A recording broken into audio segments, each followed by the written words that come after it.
Hello, everyone. Wow, we just begin.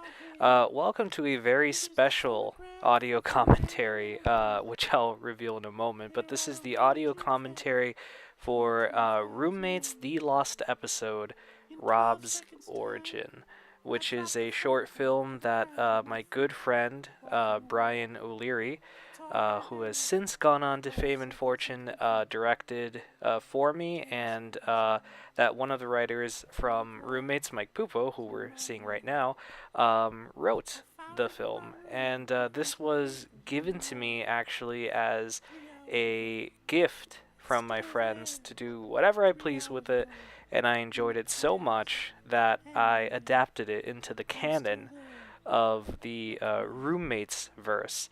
So, for this commentary, I'm going to share with you my experience um, of how I was involved in this movie, which, spoiler alert, I was not involved in this film whatsoever. So, this is going to be a commentary essentially from the perspective of a person that was being purposefully lied to by his friends in order to conceal a really fucking awesome surprise, and my experiences going through with that and all that. Because otherwise, I'd be lying if I'm like, I did this shot to mimic the Incredible Hulk with Bill Bixby. Because that's not true. I didn't direct this or write this or anything. In fact, I just have a little tiny appearance at the very end.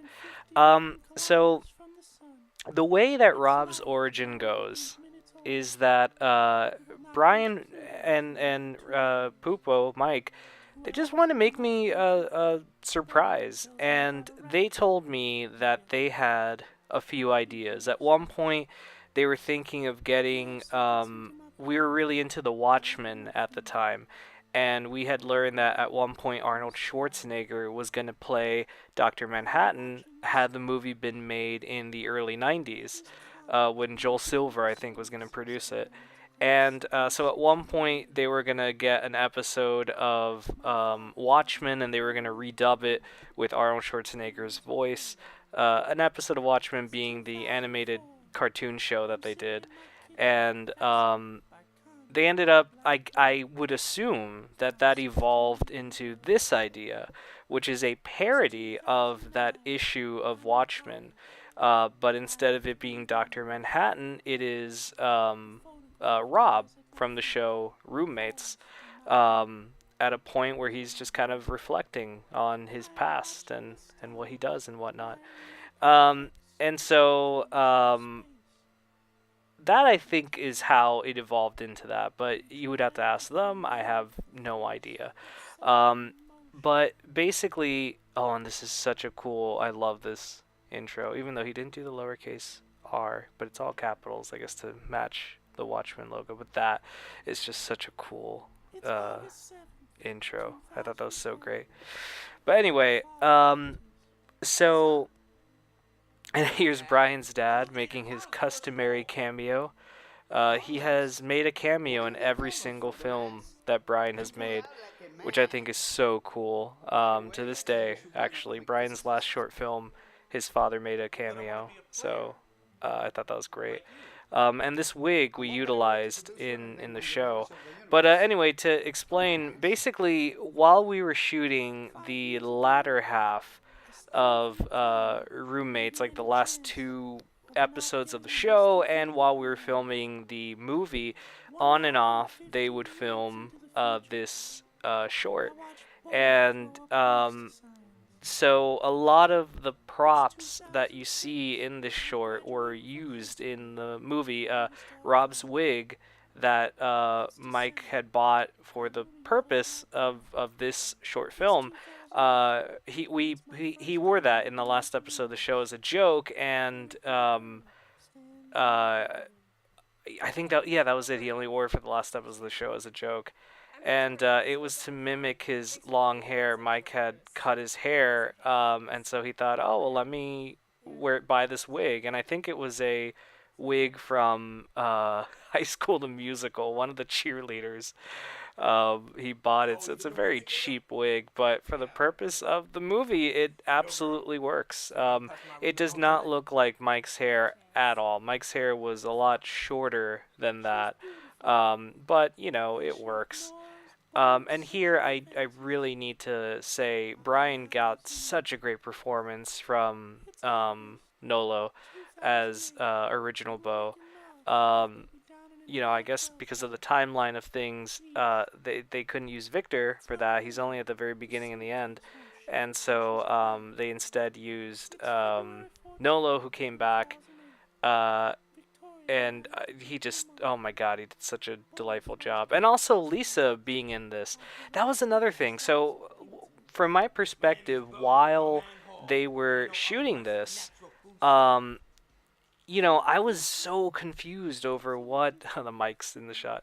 I was so confused over what they were doing because he said, "Oh, Lisa's in it" at one point. They told me that, and I'm like, "Lisa Anderson is in the movie?" Because the last movie I had used, that's Tony's dog, by the way, who canonically is Jizzstain from the roommate's origins. I retroactively made him Brian's dog, or sorry, Luz's dog.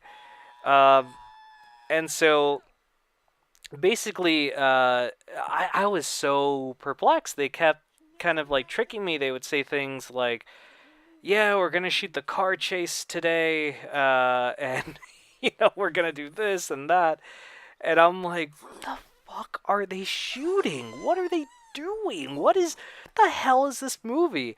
And so they asked me during the production of this. I was asked to do two things. The first thing I was asked to do was while we were shooting either the movie or one of the shows, I can't remember, they asked me if I could reprise my role as Terry. And I was like, absolutely, sure, man. And they go, trust me, you're going to love this. So they just gave me the box that you see later on in the film. And they told me, okay, he's gonna knock it out of your hands and just react to it, and you know, it's they. I think they told me this is your first day coming into the roommate's house, and I'm like, okay. So immediately I'm like, oh, so this is a prequel, or at least there's elements of the prequel. And so I would ask them, is this roommates related? And they're like, yeah. And then I'm like, and they go, but it's also other stuff. And I'm like what? And I was so perplexed. And the other stuff was, I guess, Watchmen. And so we continued. You know, they shot me doing that. And then on a completely other day of filming, Brian called me one day because we lived very close to each other back then. We were neighbors essentially. And he told me, "Hey man, would you mind if I came over and shot a scene with you really quickly for the secret short we're working on for you?" And I said, yeah, totally. What do you need me to do? And he goes, no, stay there. I'll be over there in a second. So then Brian came over and he had his camera and you know the audio stuff, and he set it up and he goes, okay, sit right there in your office chair next to your computer. I went, all right, sure. And so I sat there, and I think I wore a suit, or no, maybe I didn't wear a suit. I can't remember. No, probably not. I don't think he asked me to wear anything aside from what I was wearing, like regular clothes. And so he said, okay, now what I want you to do is I want you to talk in the Australian accent you do. And I go, you mean the one I do for Terry? And he says, yeah. And I go, all right. And so, because at the end of Roommates, the movie experience, as you guys, I hope, have seen the film or listened to the commentary at least, Terry is revealed to be really Australian, and he's like a secret agent or whatever. And I go, all right, sure. And he says, and I want you to pretend like you're the director of or creator of Roommates, but as an Australian person. And I'm like, okay, so I'm playing a fictionalized Australian version of me. I go, okay, I could do that. So I sat there and I just did this. I can't really do the accent anymore, but I sat there and I did the accent, and you know, we were going through it all, and I was just saying random stuff, and Brian was just smiling behind the camera because I knew what he was doing. I'll get to that in a second. And he was just like, very good, very good, very good. All right, yeah. What about this? Talk about this. And I'm like, all right. And then he would give me prompts, and I would sit there and I would just talk in the accent. And we did that for about, I don't know, like 5 minutes, and then he turned out the camera. And he went, "Great, man, thanks, dude. That's all I need. I'm gonna go back and edit the movie." And I go, "The fuck is this movie about?" And he's like, "You'll see." And then he left. And so I thought, well, maybe at one point, because my theory was this. My theory was the movie was about my friends traveling through different universes and basically experiencing all the movies I had made before. And the reason I thought that was, um, with Lisa, I thought, well, the only movie Lisa's ever done of mine was The Essence of Soul Swapping. So I thought, I guess they're going to enter that film at one point and see Lisa again. And Lisa kind of had like the same hair. She kind of looked like the same. This was only like a couple of years after that film. And then, by the way, the only reason Nolo is shirtless there is because Brian said we ran out of shirts for him to wear to show the differences of time. So I just told him to take off his shirt. I'm like, that's fucking brilliant.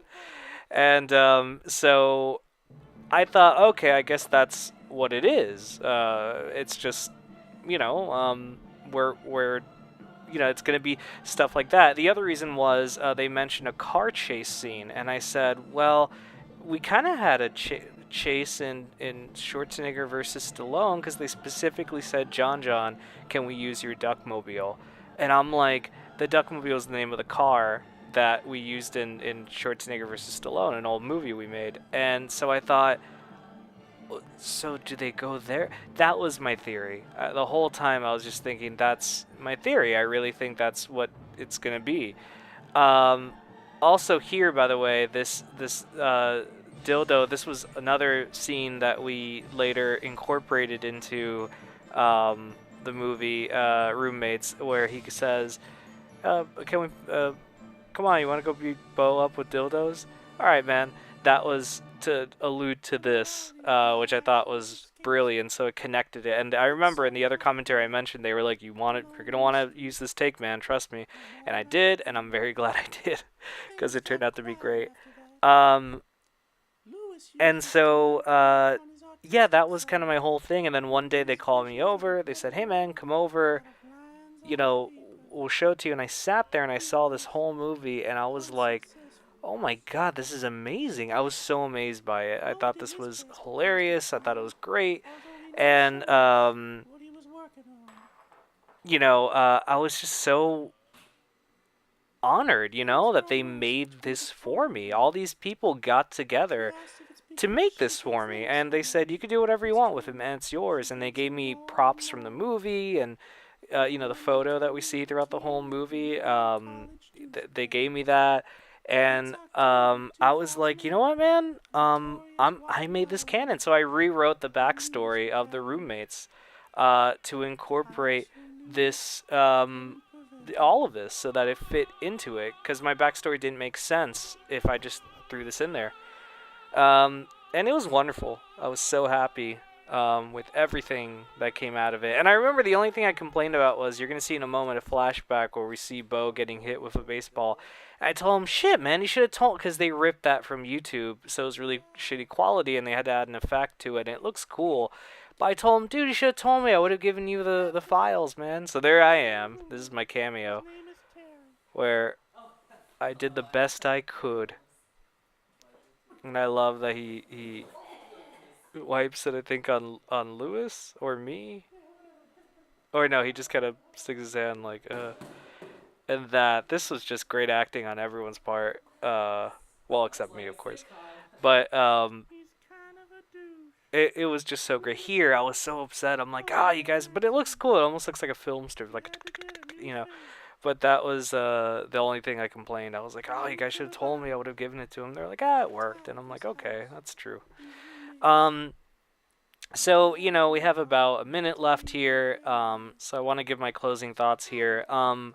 I had nothing to do with this film except for a quick cameo. And of course, these are characters that I created and all this. I was so honored with the work that everyone put in to this movie. If anyone is listening to this commentary that worked on this movie, Brian, Mike, Lisa, Nolo, Victor, everyone who was involved. If there's anyone else I'm forgetting, you guys fucking rock. And I know this is old as shit now. This is like 8 years ago at the time of this recording, but this was one of the coolest gifts I've ever gotten. Easily in my top 3 best gifts I've ever received. And you guys were a huge part of that. And I love this. I cherish it. And yeah, that's why I'm recording this commentary as a fan, just to gush over how much I really enjoyed this and appreciated it. So thank you guys again. You're the best. And yeah, so that's going to be it, guys. I hope you guys enjoy the rest of the digital offerings we have. And thank you very much for listening. Take care.